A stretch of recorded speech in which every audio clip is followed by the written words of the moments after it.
Hello, and it's time for the Raw review here on Wrestling with Regret. Now, before I get into the review proper, I want to let you guys know that if you are fans of the Botchamania series, check me out on this latest episode that came out this week, Botchamania 410. I make a special appearance to read an excerpt from Chris Jericho's book, Undisputed, to talk about a famous match he was involved in that has a couple of botches in it, one of which you might not know was a botch, but you'll have to find out what that is when you get to the video itself. On with the review. For the second week in a row, Raw begins with the VIP lounge. MVP is there to talk about the women's competitors from Raw in the Money in the Bank ladder match. It's Asuka, Nia Jax, and Shayna Baszler. So each of the ladies get a chance to talk. By the way, it's kind of cool to see MVP talk with Asuka in Japanese for a little bit before the actual interview commences. But Nia Jax basically says she's going to be dominant in the ladder match, and then Asuka speaks mostly in Japanese, but says that Nia is very rude and her booty is too big for her to be a VIP. Interesting. Then Shayna gets the last word basically, and she says opera non verba, which means in Latin deeds, not words. She calls out Asuka. Asuka yells at her in Japanese. They have a bit of a face-off, and then after a couple of beats, they both look at Nia and just double kick her, and she breaks through her stool and rolls out of the ring, and then MVP breaks up the fight to save it for the match on Sunday, and that's where it ends. This one felt like it was kind of the polar opposite of how their last segment last week ended. It was a fight that turned into a brawl, and then Nia stands tall in that one last week, and here's the complete opposite. Like, it's the other two stand tall, and she's the one who's laid out. So, parity is restored. Things are back to 50-50 here. I think, we'll have to see how it plays out, which lady is going to win the women's ladder match. This is the only plug you really get for the women's ladder match here. It's just this opening segment here. At least it didn't lead to a predictable six-man tag, so there's that. So last week they announced that Apollo Crews was taken out of the Money in the Bank match due to his injury. So this is the last chance gauntlet match to see who will get the coveted sixth spot in the ladder match. Your first two guys are Bobby Lashley and Titus O'Neil. Lashley destroys Titus and then destroys Akira Tozawa. And then Shelton Benjamin comes in next. He puts up the best fight so far, and it looks great for the limited amount of time he's given, but he is also beaten by Lashley. Out comes Humberto Carrillo. Lashley just beating the hell out of him in the corner, not listening to the referee. He shoves the referee off, Lashley that is, and the referee disqualifies Lashley, which is one way to protect Lashley, not have him actually get beat in this gauntlet match. So he's out. Lashley puts a bit more mustard on the beating after the fact. And who comes out next? Of course, it's Angel Garza. Garza spends several uninterrupted minutes just beating the hell out of Humberto here. But Carrillo is able to pull a fast one with a bit of a surprise roll-up. It's Baron Corbin all over again. Garza is eliminated. Austin Theory comes out next. A bit more competitive than the last pairing we saw with Carrillo and Garza. Theory hits a superplex, and then Carrillo hooks the legs to, once again, surprise and eliminate his next opponent. So then after that, though, who shows up but AJ Styles? We've not seen him since the Boneyard match at WrestleMania, looking and acting really no different than he did beforehand, which is a bit of a disappointment, but he ends up winning here. He makes Carrillo tap out to the calf crusher, puts a little more beating on the leg afterward for good measure, just to really show a bit more of his edge. After the match, though, AJ's on the mic saying he's not a zombie, he's not a ghost, he's AJ Styles. He says, yeah, I got buried alive, but you know what? There was no rules in that match. No one knows the rules to a Boneyard match, so therefore I didn't really lose. And so he says he's going to do anything it takes to win the Money in the Bank, even if it means throwing guys like Rey Mysterio and Aleister Black off the roof of Titan Towers. I was a bit of a surprise to see AJ here. I didn't expect him to show up here, and him being put in the Money in the Bank match, I like his chances. But one more thing I will say about AJ here, it's a big shock and a surprise he came back in this matchup, but we did see him just a few minutes earlier in this picture-in-picture Dairy Queen ad, and I must say, he looked pretty chipper to be there. Seth Rollins sits down with Charlie Caruso for an interview in the ring. He says he has confidence in Murphy's chances against Drew McIntyre in their match later tonight. He also says it's not Drew's destiny to be champion and try and carry the company into the next decade. It's Seth's destiny. And so he says Drew doesn't know the hardships and how hard it is to be a champion, but Seth does, which is why he's trying to save Drew McIntyre. More of these delusional God complex promos. It's a relatively short promo, but it's very solid and very well delivered by Seth here. Backstage, MVP with some final words of wisdom to his new charges, Brendan Vink and Shane Thorne, and he pumps them up with a quote from the movie Miracle, and then Vink and Thorne say that they basically going to pile on and say they want to beat up Ricochet and Cedric Alexander in their match later on. Elsewhere backstage, Murphy's being interviewed. Why is he so loyal to Seth Rollins? And Murphy basically says, Seth had me join his group and we both needed each other. I hope to one day be at his level and possibly even better than him. Very interesting line here where he says that he thinks that Seth can beat Drew Drew, but he knows that he, Murphy, can beat Drew. That to me seems like, wow, it's like, are we going to see the student try and overtake the master like this early? Are we planting seeds at this point on in the game? Like, I'm kind of surprised about that, but we'll see where it goes. In our next match, Ricochet and Cedric Alexander and his hog take on Shane Thorne and Brendan Vink. I was confused why MVP wasn't out there to actually manage them, because I know he was already out there for VIP Lounge, so kind of seems kind of redundant to have him out there twice, I guess.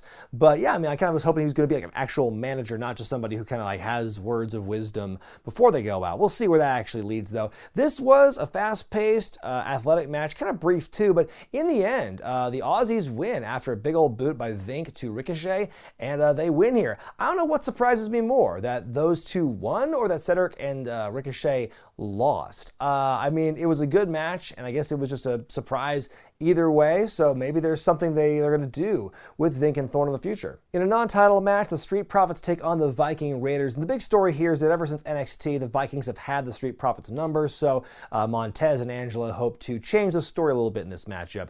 Unlike the last tag team match, this one was given a lot of time. This went through, I think, at least 2 commercial breaks, and this was a great match as well. I mean, these 4 guys are just always so good at showing off their athletic abilities, and yeah, this one was no different. In the end, though, the Vikings win. Well, first of all, Montez hits the cash out, and then that pinfall is broken up, and then they hit Angelo Dawkins with the Viking Experience to win. So once again, the Vikings have the Street Profits number, though I shouldn't be too surprised since it is these contenders beating the champions in a non-title match on television. I mean, that is what they do. We then get a whole bunch of promos back to back here on the show. We start with the champion, Drew McIntyre, who says, you know, if Murphy's willing to be sacrificed, and if Seth is willing to let him be sacrificed, then who am I to deny them a slaughtering?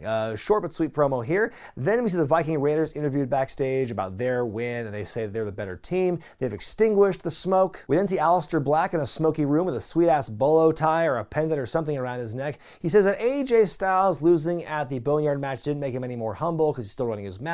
He addresses his comments earlier about wanting to throw Aleister off the roof of the building, and he says, if I fall, then you better pray that I don't get back up, because I will bury you deeper than the Undertaker did. I like this promo. It was intense, and now I just can't help but visualize Aleister pulling a giant at Halloween Havoc 95 and just no selling, falling off the building and coming back looking totally unharmed. Then finally we get a Rey Mysterio promo where he basically, this one to me was the weakest of the whole gauntlet of promos here, where he says, you know, Money in the Bank is the riskiest match of my career. I'm going to break down all these talking points you've already heard 100 times so far in commentary.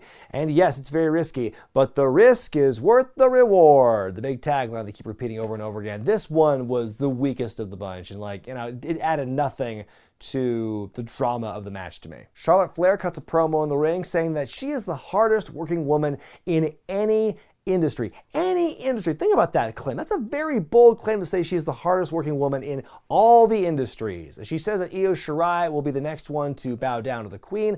Liv Morgan shows up, and again, it's just these promos having to do with like, I don't know who I am yet, but I do want to be a champion, so maybe I'll dethrone the Queen. And there's more of the whole like, who is she? Who is she gonna grow up to be? Is Liv Morgan. But anyway, this leads to an impromptu match, and you know, this is a good match. Liv puts a really valiant effort in, probably the best singles match she's had, if not like ever since she's been on TV. It's been a long time because I can't remember one, but ultimately she does tap out to the figure 8. Charlotte wins, and that gives her momentum going into her title match with Io Shirai on Wednesday. And look, I still understand, I do understand still why they're doing this with Charlotte. They're really making you want to hate her. The fact she's still showing up on Raw, she's kind of thumbing her nose at NXT, she's above them. I get that. But I think that we all kind of expected that if Charlotte was going to win the championship, she would actually like show up on NXT. She's like been on Raw like way more than she's been on NXT. So like what is NXT getting out of this? What are they gaining? It's like, it's not giving the NXT Women's Championship any more prestige by just showing it off on Raw. And I don't think that it's a good advertisement because, you know, we don't see the champion Charlotte be there that often. I don't think it's very fair. NXT's not getting a good trade-off here. In an alternate timeline, if Rhea Ripley won, would she be showing up on Raw every week too, or would she still be just kind of on NXT? I just don't think the move is really elevating NXT the way that I was hoping it would happen, or a lot of people would expect that to happen. I think they can still accomplish that, if that is their goal at least. They can accomplish that to kind of give NXT a bit of a rub. They got star power with Charlotte there without having Charlotte also showing up on Raw. So all night they were showing this countdown of the 10 biggest Money in the Bank cash-ins and moments and whatnot in history. And number one is Seth Rollins winning at WrestleMania 31. But what's really curious is how they edit this, because they completely omit Roman Reigns from the story. Because Seth pins Roman in that match to win the championship. But they make it look as if Seth beat Brock, which I think is pretty hilarious, pretty petty, if it has anything to do with the fact that, oh, they're mad that Roman Reigns, walked out of Mania because he didn't want to risk his health. So they're saying, fine, we're just going to show we can have history without you, Roman. And so, God, I mean, is this the end of the relationship with the WWE and Roman Reigns? Like, that would be absolutely insane. You never thought you'd see the day after all the time and money they spent pouring into him as a star. Maybe when things go back to normal and the arenas open back up and fill back up, he can come back. But who really knows? I'm sure that this moment in particular, you can either read a lot into it or read nothing into it. But either way, I wonder, when Roman comes back, if he comes back, if the next time they show this highlight, they'll maybe reinsert him into the footage. In the main event, Drew McIntyre takes on Murphy of the Messiah Maniacs in a non-title matchup here. Seth Rollins is on the stage watching the entire time.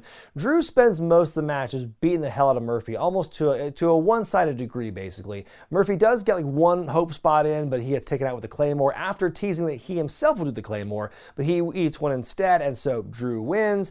Drew stares down Seth and begs him to come to the ring and fight him, but Seth balks. Drew celebrates, he turns around, psych! Seth kicks him in the face, and so the beatdown commences, and he is yelling at Drew, saying it's bigger than either of them, basically. He looks at the championship, he goes for the stomp, but Drew's too quick, he catches him, hits him with the headbutt, and he wants to go for the Claymore, but Seth runs away, and Drew stands tall to end the show.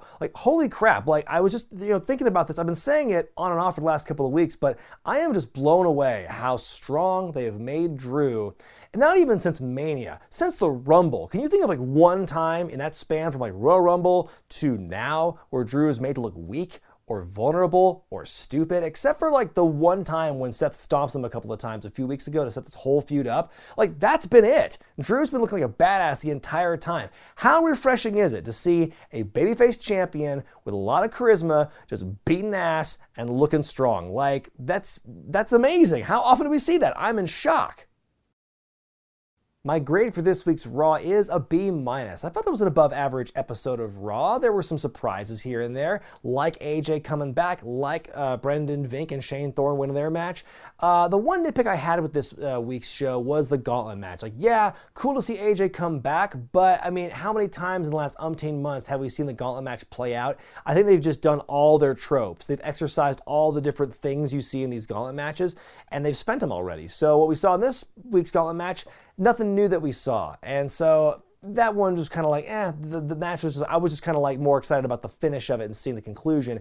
AJ coming back more than anything else really on the match itself. But besides that, I thought that this week's Raw did a pretty good job with the show's final build to Money in the Bank. But let me know what you thought about this week's Raw in the comments section below, and be sure to give it a letter grade by going to the iCard in the corner of your screen. Just a reminder, this Wednesday I'm reviewing Fighting with My Family. I hope you enjoy that.